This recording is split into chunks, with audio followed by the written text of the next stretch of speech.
Ya, berapa kebutuhannya?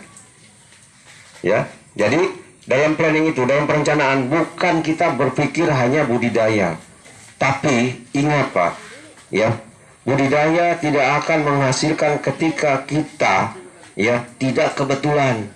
Kan kalau yang namanya Pak Tani kan nanamnya mudah-mudahan, prinsipnya mudah-mudahan. Kalau kita petani bukan prinsip mudah-mudahan, tapi kita harus berdasarkan kebutuhan. Ya, berdasarkan kebutuhan. Tidak selalu kebutuhan itu yang kita penuhi adalah kebutuhan yang muluk-muluk. Ya, nih di perencanaan.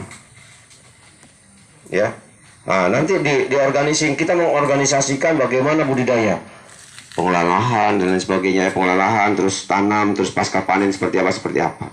Actuating-nya adalah pekerjaan. Controlling-nya itu adalah membandingkan antara planning, ya. Kita merencanakan bahwa kita panen 1 hari 1 kilo umpamanya, ya. Tapi setelah berjalan, ya, kita kontrol ternyata cuma setengah kilo. Apa permasalahannya? Di situ akan tercatat karena di actuating ini atau di pengerjaan sehari-hari kita catat. Jadi bapak-bapak harus catat semua itu. Ya. Seumpamanya saya dalam budidaya mengolah lahan itu kita menghabiskan dalam planning kita 3 hari umumnya. Tapi kenyataannya ya bukan 3 hari tapi 5 hari. Nih kenyataannya actuating ini 5 hari. Nah itu. Jadi biasanya tidak sama. Pada awal-awal tidak sama planning dengan actuating. Ya, kita kontrol. Ya, itu gambarannya ya. Karena saya tidak mungkin satu persatu kita bahas di sini ya, karena waktu kita cuma sebentar ya. Ini hanya untuk mendalami yang kemarin ya. Nah, sekarang kita pasar ya. Saya kemarin pasar membuatkan piramida. Ya. Ciri-ciri pasar ya, ciri-ciri pasar ini ya, ini pasar tradisional.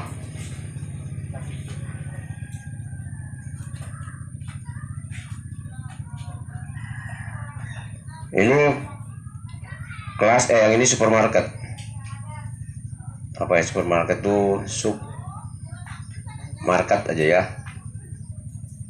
Ya, ini swalayan. Ya sebenarnya sama-sama saja, cuma nanti ininya.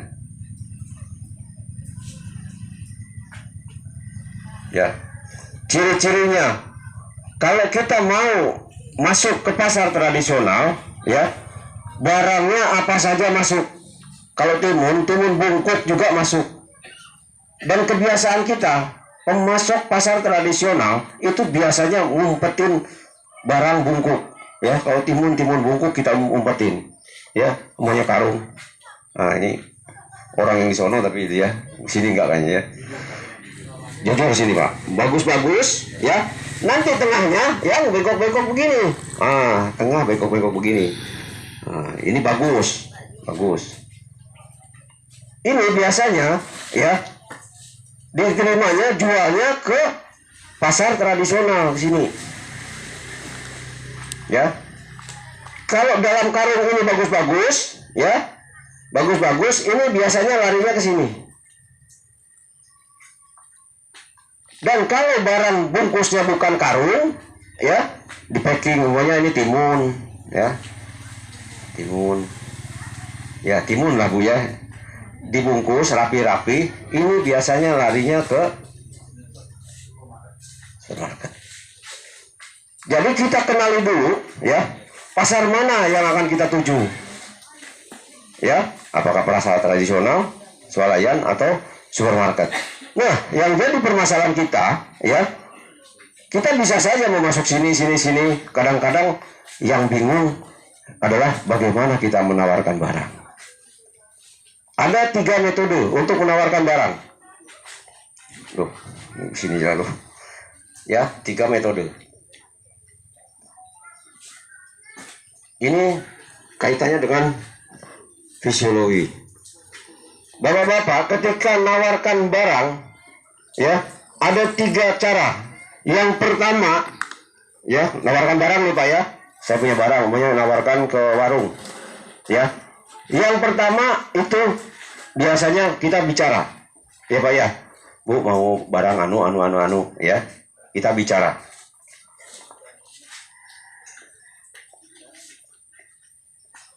Ya, kalau kita bicara, kita lihat matanya.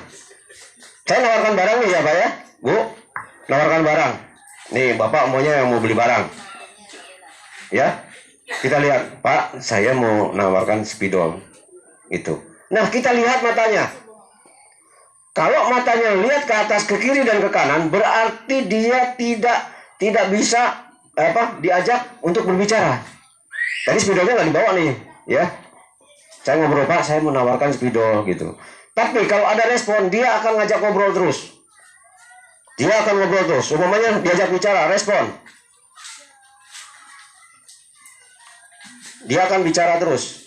Jadi ngobrol tentang spidol, ya. Spidol. Respon atau respon sajalah. Nah, dia akan ngobrol terus, ya. Kemudian kalau matanya lihat kiri dan kanan tidak merespon, berarti orang itu butuh dengan barangnya. Nah, bawa. Tadi kan saya tidak bawa spidol ya. Ya. Lihat barang.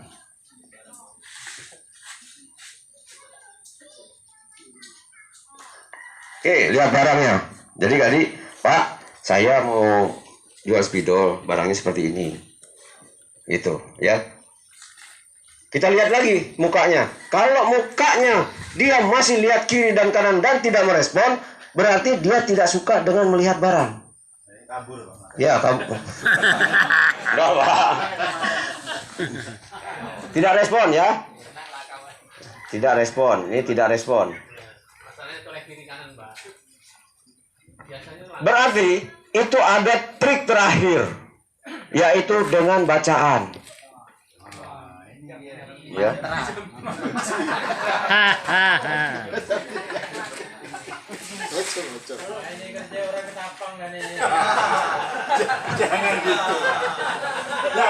Jadi gini, Pak, saya menawarkan barang, Pak. Ya, tadi ngomong nggak bisa, barang nggak bisa. Kita bawa spek dari barang tersebut. Timunnya timun anu, budidayanya begini, ya. Apa saja, yang penting bisa dibaca.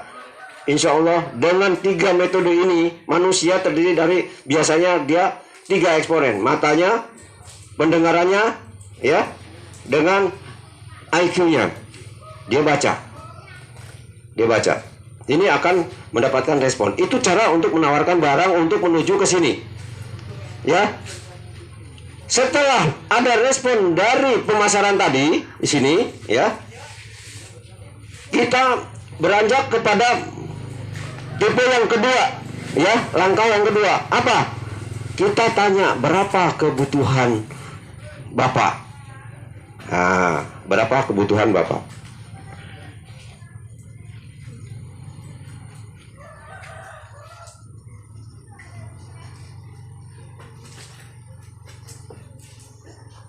Umpamanya butuhnya 1 ton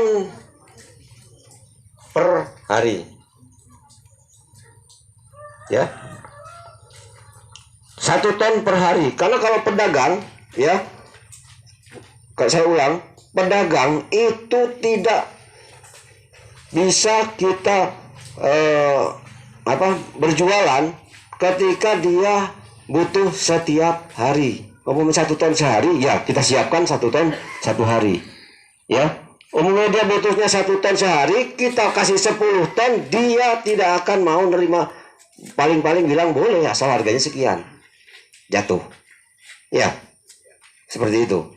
Dan kalau semua bapak-bapak itu nanamnya pada komoditi yang sama, otomatis harganya akan turun, ya. Oke.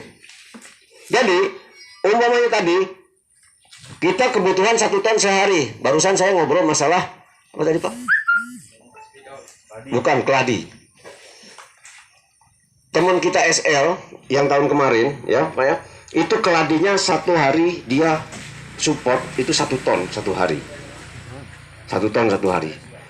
Keladi itu adalah 7 bulan. Ini keladi. Ini 7 bulan. Ya. 1 ton itu dia dapatkan 12 galang. Ya.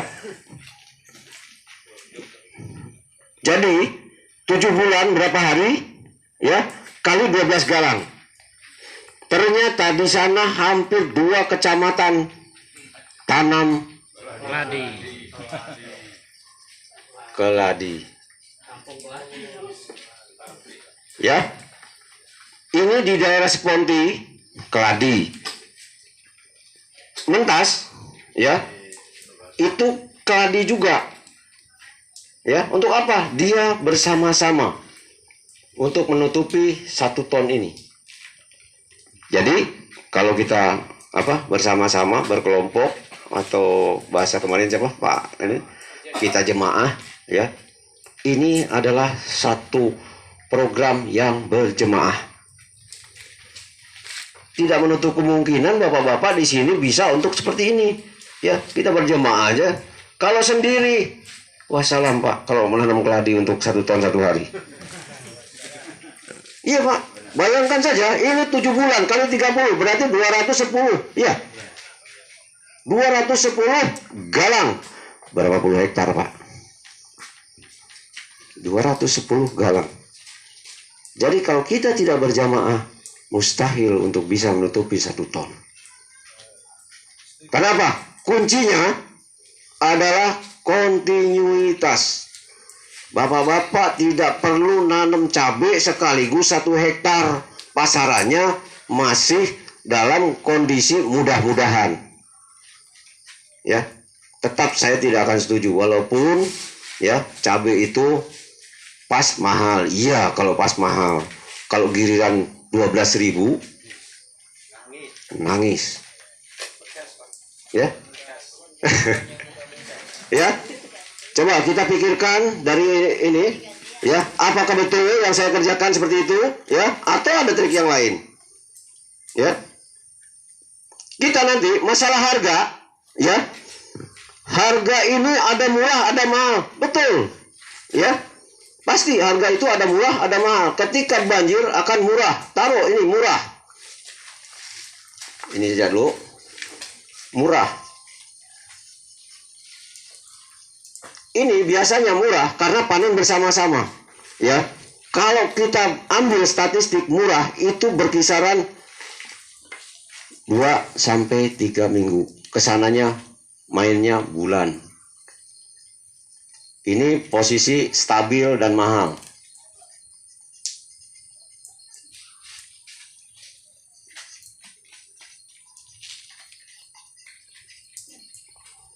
Ya Pak?